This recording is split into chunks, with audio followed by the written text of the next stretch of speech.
Dr. Martin Ames was the undisputed golden hand of the city's largest public institution, the Metropolitan General Hospital. For 20 years, his reputation as a neurosurgeon was flawless, a 98% success rate in high-risk procedures and a humanitarian devotion to the hospital's core mission of accessible, high-quality care. This reputation made him an institutional pillar, a fact that became problematic when the new administration arrived in 2024. The new CEO, the slick, bottom-line focused David Thorne, a mirror of our previous villain, Professor Thorne, but in a suit, was brought in to privatize services and slash unnecessary costs. Thorne's immediate targets were the antiquated but reliable life support systems and the specialized surgical monitoring equipment, which he deemed too expensive to maintain. Ames publicly and fiercely opposed these cuts, providing exhaustive data proving the maintenance failures would inevitably lead to patient deaths. Thorne dismissed Ames's warnings as emotional resistance to progress and pushed the budget cuts through. The conflict was not just bureaucratic, it was moral. Ames watched helplessly as the system he had served for decades began to prioritize profit over patient safety. He submitted a final, detailed 200-page internal report documenting 43 potential points of failure introduced by Thorne's cost-saving measures, a report Thorne immediately suppressed. Ames understood then that arguing with the system was useless. To save the hospital, he would have to expose its fatal flaws through a much more dramatic, undeniable method. The first incident occurred 3 months after Thorne's cuts were implemented. Ames was performing a routine, complex cranial bypass on a 50-year-old patient. During the critical phase of the surgery, the patient's vitals suddenly dropped due to a cascade failure in the life support unit, specifically, a known, but unreplaced, faulty sensor. Ames, operating with lightning speed, managed to stabilize the patient, but the resulting hypoxic episode left the patient with severe, irreversible neurological damage. The official internal review, manipulated by Thorne's team, listed the cause as surgeon error during rapid procedural shift, completely ignoring the equipment malfunction. Ames was publicly reprimanded. 2 weeks later, the second incident, during a delicate spinal fusion, the specialized pneumatic drill, whose maintenance schedule had been drastically extended by Thorne, momentarily seized, causing a minor but permanent trauma to the surrounding nerve tissue. Again, the review concluded, uncharacteristic lack of precision by Dr. Ames. The hospital administration used the incidents to quietly sideline Ames, stripping him of his most complex cases. The narrative was simple and deadly effective: the once golden hand was losing his edge due to age and stress. No one dared to question the equipment, it was safer to blame the man. Ames, however, knew the terrifying truth: the failures were built into the new system. He began to keep a meticulous, second set of notes, logging not just his procedures, but the exact, systemic cause of every equipment hiccup. The seemingly random errors quickly escalated into a statistically undeniable pattern. Within 6 months, Ames was associated with 7 major procedural failures, resulting in 3 patient deaths and permanent disability in 4 others. This pattern of failure was statistically impossible for a surgeon of his caliber. Thorne finally had the necessary ammunition. He convened an external board of inquiry to formally strip Ames of his license, publicly stating that the action was necessary to restore public trust. What the board and the public didn't know was the meticulous calculation behind Ames's actions. He wasn't making random errors, he was exploiting the systemic flaws he had predicted in his suppressed 200-page report. For instance, knowing the newly sourced surgical adhesive had a 15% lower bonding strength under high-frequency lighting, a cheap fixture installed by Thorne, Ames used it during a critical closure, knowing it would fail, forcing him to intervene, yet allowing the review to blame the substandard material, thereby creating a paper trail. Each mistake was a carefully targeted arrow, designed not just to cause a failure, but to force a specific, documented equipment or material flaw to surface in the official record, tying the patient outcome directly back to Thorne's budget cuts. He was sacrificing his reputation, using the system's flaws as his surgical instruments, to build an unassailable case for institutional murder. Thorne, recognizing the risk of a messy public inquiry, attempted to quietly dispose of the problem. He offered Ames an exorbitant, immediate settlement, full retirement with a confidential, non-disclosure agreement, NDA, and a clean, albeit early, termination of his medical license. The contract explicitly prohibited Ames from ever discussing his suppressed 200-page report or the quality of the hospital's current equipment. This was institutional blackmail. Trade your truth for your comfort. Ames refused the offer, knowing the cover-up would continue, and more patients would die. His refusal confirmed Thorne's greatest fear. Ames was not seeking a payout, he was seeking justice. Thorne escalated, leaking manipulated excerpts of the internal reviews to the press, portraying Ames as a delusional, aging menace who had become a danger in the operating room. The public outcry was immediate. The Golden Hand had betrayed their trust. The final straw came when Thorne ordered the immediate, complete purging of all backup server data related to equipment maintenance logs from the past 2 years, the very logs that would confirm Ames's predictions. Thorne believed the digital evidence was destroyed. What he didn't know was that Ames, in his last acts of surgical command, had not only foreseen this move but had also secretly copied the critical maintenance log files onto a highly encrypted, non-networked drive, securing the final, digital proof that the institution, not his hand, was the true killer.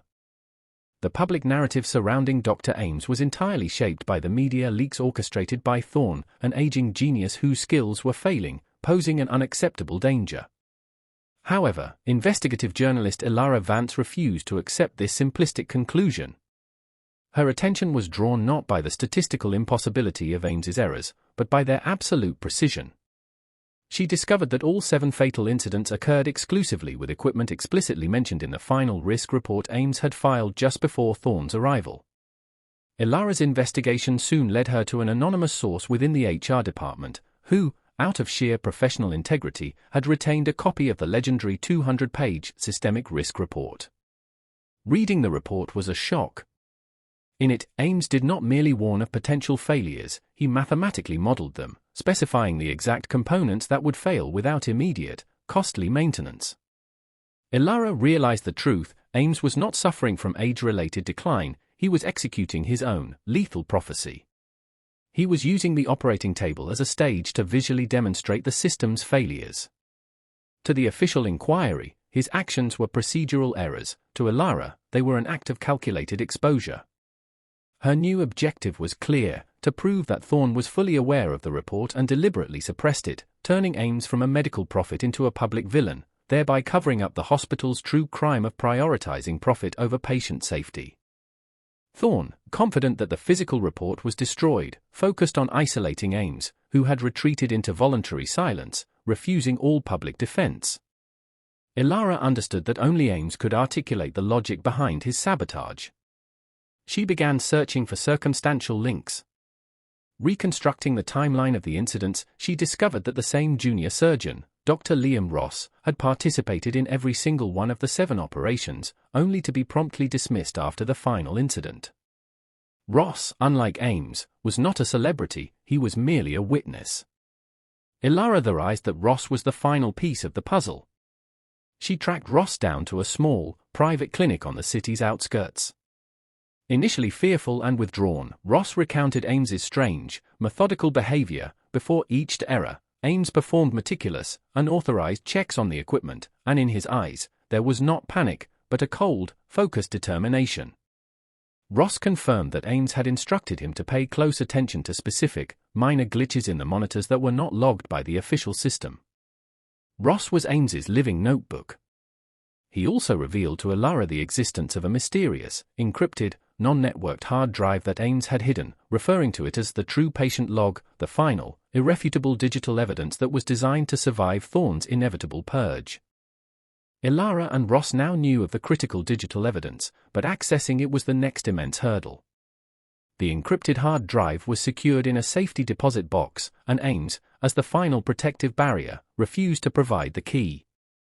Ross speculated that Ames, who always valued symbolic logic, might have used a key or password related to the date the corruption truly began. Ilara revisited the systemic risk report. The report had a prequel, a first, blunt draft submitted by Ames 3 months prior to the official one. Ilara found the early communication. In it, Ames not only warned of risks but directly accused Thorne of accepting kickbacks from suppliers of substandard equipment. The letter was dated April 15, 2024, but was blocked from reaching the board of directors. This date, Ilara realized, marked the death of the hospital's founding principles. Using the date the 15th of April, 2024 combined with Ames's pseudonym from his early academic work, Ilara and Ross successfully accessed the encrypted drive. The drive contained complete, untainted digital duplicates of all equipment maintenance logs from the past 2 years.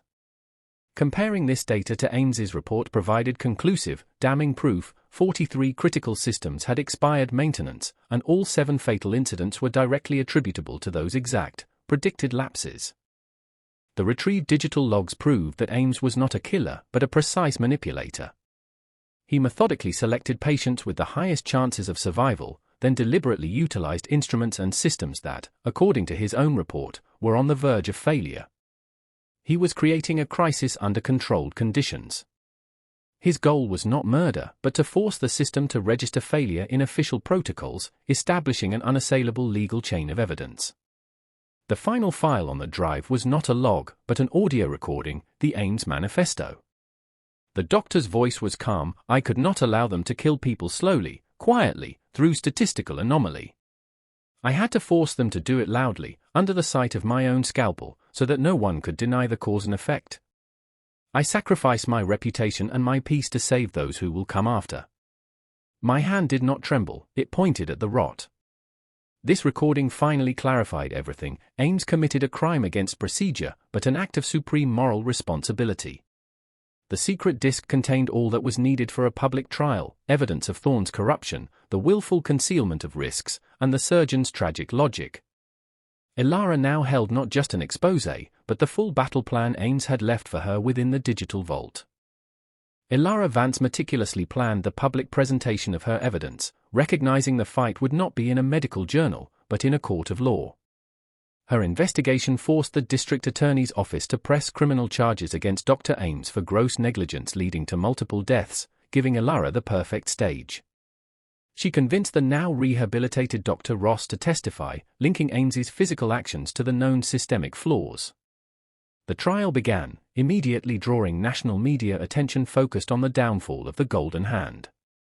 CEO David Thorne testified as the prosecution's star witness, confidently portraying himself as the savior of the institution, forced to clean up Ames's catastrophic mistakes.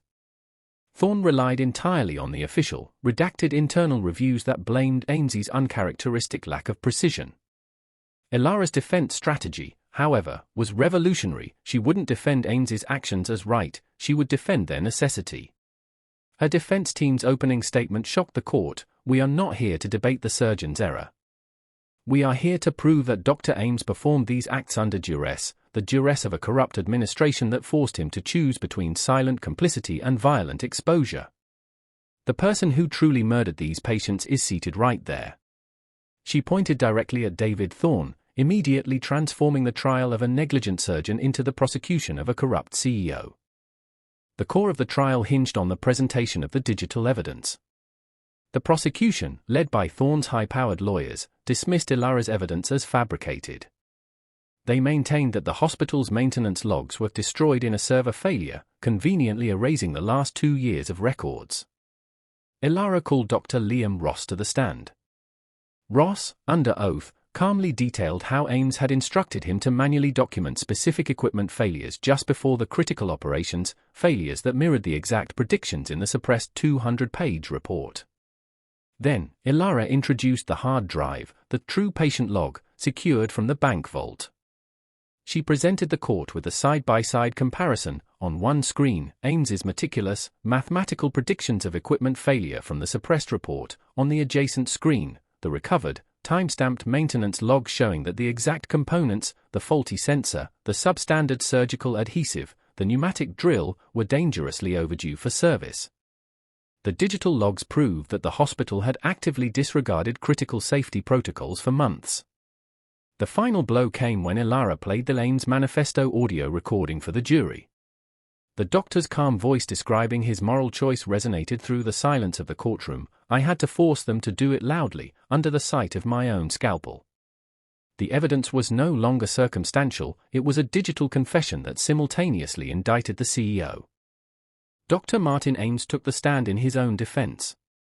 Unlike Thorne, who was slick and evasive, Ames was brutally honest, accepting responsibility for his role in the deaths. He did not plead for mercy, he simply explained his moral calculus. He detailed his 20-year commitment to patient care, the futility of his bureaucratic warnings, and his final, desperate realization that the administration's silent cuts would lead to hundreds of inevitable, unprovable deaths over time. "I chose 7 preventable failures now," Ames testified, his voice clear, to prove the pattern of the systemic failures that would have killed hundreds more later. "I put my own life, my honor, and my license on the line to force the corrupt system to expose itself." During cross-examination, the prosecutor tried to corner him, focusing on the Hippocratic Oath. Ames responded with the line that would define the trial: "My oath is to life, not to silence." When the institution becomes the disease, the surgeon must operate on the institution itself. The testimony fundamentally shifted the jury's focus. They were no longer judging a surgeon who failed, but a martyr who chose an impossible path. The public, watching the broadcast, experienced the same moral reckoning, realizing that Ames's actions, however tragic, were a response to a greater, more cold-blooded crime committed in the executive suites. After days of intense deliberation, the jury delivered a nuanced and powerful verdict: guilty of the technical charge of gross procedural deviation, but not guilty of the homicide charges. It was a clear, direct message: the law found his actions wrong, but morality found his motives just. The penalty for the procedural violation was community service and a symbolic, short suspension of his license. The true, lasting verdict fell upon David Thorne. Armed with the digital logs and the public fury, the district attorney immediately filed civil and criminal charges against Thorne and the hospital board for fraud, endangerment, and obstruction of justice. Thorne was forced to resign under public pressure, and the $500 million hospital faced bankruptcy and massive civil suits from the families of all 7 victims. The legacy of the trial was a sweeping reform: state-mandated whistleblower protection for medical staff and stricter oversight of healthcare financing. Dr. Martin Ames, his dignity restored by the public, accepted the symbolic punishment. He became a professor of medical ethics, using his experience to train a new generation of doctors who understood that sometimes, the battle for the patient's life extends beyond the operating room doors. His sacrifice became the foundational text for a new ethical standard, the Ames doctrine of conscience over compliance.